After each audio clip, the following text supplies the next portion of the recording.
Mesdames, Messieurs, bonjour, bienvenue dans cet entretien de présentation d'ouvrage dans Livrothèque, programme de Wafrica TV, la chaîne thématique, chaîne de recherche. Et ce jour, nous recevons Monsieur Luc Roger Awanoa, entre autres casquettes, écrivain, qui a publié en 2019 ce recueil de poèmes intitulé Nuances, aux éditions L'Harmattan Cameroun, dans la collection Lettres camerounaises. Bonjour, Monsieur Noah. Bonjour, monsieur Amoulou. Merci de nous faire l'honneur de participer à nos programmes sur Africa TV. Et directement pour entrer dans le vif du sujet, on va vous demander nuance. C'est quoi nuance? Il y a beaucoup à dire sur le thème. Le thème en lui-même est suffisamment illustratif de ce que nous voulons démontrer. On sait tous que nuance, c'est la relativisation de ce que l'on sait. C'est le questionnement de ce qui est établi. Donc l'objectif du présent ouvrage est de questionner ce que l'on sait déjà. Donc la démarche ici est épistémologique, parce qu'il est question pour nous de réfléchir sur nos conditions d'intellectuels, d'êtres humains, que ce soit nous Africains ou nous Camerounais. Donc c'est l'objectif principal de l'ouvrage, c'est pour ça qu'il s'appelle Nuance. Il n'est pas là pour emprunter les canevas déjà arrêtés, déjà établis, mais plutôt de rentrer dans les coulisses pour effectivement voir comment les choses se passent et comment est-ce qu'elles doivent être pour que le monde soit meilleur demain et que l'Afrique connaisse aussi un meilleur demain. Effectivement, nous, on remarque que vous n'êtes pas resté dans le conformisme des écritures poétiques habituelles, vous êtes laissé aller, avec un peu de rime de temps en temps.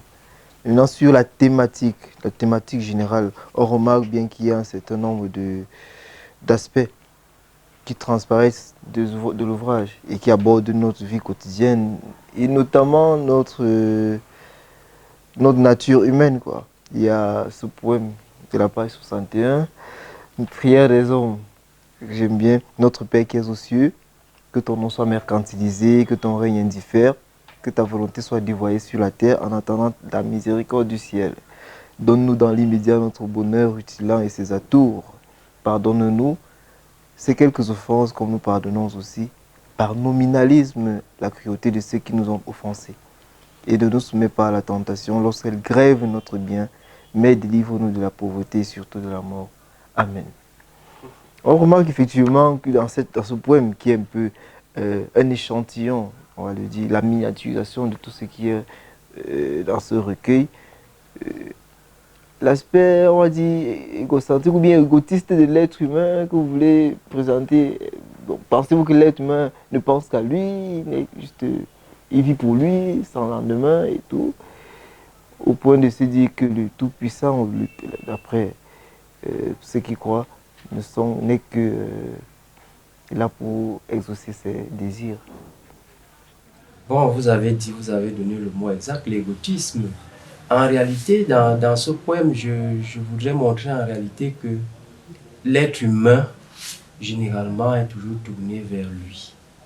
Parce que si on s'interroge un peu, on se rend compte que la plupart de nos pensées tournent toujours autour de notre aide, de notre situation. Mais nous sommes plus de 7 milliards dans le monde. Et lorsqu'on formule un certain nombre de prières, on se rend compte que nos prières sont parfois petites, excusez-moi d'utiliser cette expression, elles sont parfois petites parce qu'elles se résument à nous, à notre entourage. Or, ce n'est pas toujours ça. Et on prend toujours l'Éternel, le bon Dieu, comme la vache à traire. On se dit, bon voilà, lorsqu'on formule une prière, forcément, quelque temps après, il y aura un résultat, le résultat escompté que l'on attend. Mais on oublie toujours que on va toujours du postulat selon lequel c'est lui qui sait tout, c'est lui qui connaît tout. Donc, c'est lui qui est l'entité la plus à même de décider de notre sort. Mais on veut toujours lui imposer un certain nombre de choses. Donc, nuance, vous l'avez dit, c'est un poème qui ressort vraiment la nuance dans notre manière dans notre rapport avec Dieu, dans notre rapport avec la religion. Donc, c'est une manière, pour moi, une interpellation pour moi, une invite à repenser le rapport que l'on a avec Dieu, à repenser la relation qu'on a avec le divin. Le divin n'est pas là pour exaucer nos prières, le divin est là pour régenter des êtres humains. Maintenant, nous lui soumettons des prières, et puisque ce sont des prières, ce ne sont pas des instructions, nous devons aussi nous soumettre à son verdict. Les gens passent d'une chapelle à une autre parce qu'ils estiment qu'ils ont fait un certain nombre de prières qui n'ont pas été exaucées. Par contre, lorsqu'on sait ce que c'est qu'une prière, c'est-à-dire une requête, une doléance que l'on soumet à une entité transcendantale, alors cette requête peut ne pas être, cette requête peut ne pas aboutir. Elle peut ne pas aboutir, l'objectif escompté peut ne pas être atteint. Donc, il faut à chaque fois qu'on pense à ce genre de choses. Donc, ce poème est un peu illustratif de la nuance que je voudrais apporter à ce niveau pour dire qu'il faut que les gens apprennent à réfléchir à l'essentiel plutôt qu'à s'arrêter sur des artifices qui ne nous apportent rien. En conclusion, nuance, c'est certainement ce rayon qui ensoleille nos cœurs. Oui, l'objectif de nuance en réalité, c'est d'anticiper ou du moins de peindre une société meilleure dans laquelle l'être humain, l'Africain aussi, puisque l'Afrique est au cœur même de nuance, l'Africain sera autonome intellectuellement et pourra mieux penser son être et son devenir.